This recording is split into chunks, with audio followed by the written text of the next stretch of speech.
Hey, how you doing? This is John Kemp from North Pinellas Adventure Boot Camp for Women.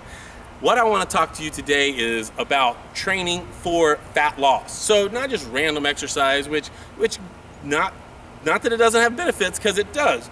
But if you want to induce fat loss, there are scientifically proven types of exercises that are more productive at inducing this response that a lot of the ladies that come to our camp are wanting to induce. So yes, you can do different things that help you with flexibility, and there's benefits to that, and you can go do cardio, and that's great for your heart, and it's wonderful, and that's fantastic.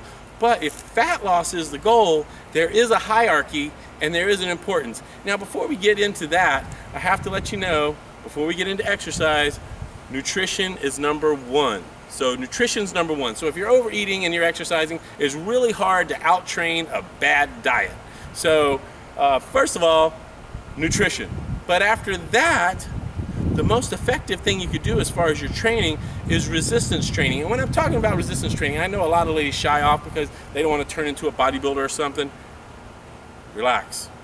You don't have the hormones to turn into a bodybuilder. Okay, so unless someone's injecting you with those steroids or hormones, then you're okay. You're not going to turn into a female bodybuilder and bam, I've got so much muscle that I can't lose it.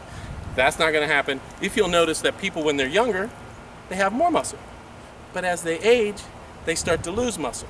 So we want to keep that muscle on you of your youth, or maybe put a little bit more on. The more muscle we have, the more calories burn at any given moment. So when I talk about resistance training being the number one type of exercise to help you with your fat burning, the reason is because resistance training puts on muscle for you. So the more muscle, every pound of muscle that you put on, you burn more calories every day, even if you're not working out, even while you're sleeping, even while you're driving your car, working at your computer, no matter what you're doing, you're burning those calories throughout your day just by having that muscle on you. So after that, resistance training, use your heavier weights as opposed to lighter weights. So heavier weights as far as resistance training, no matter what you heard, that's true.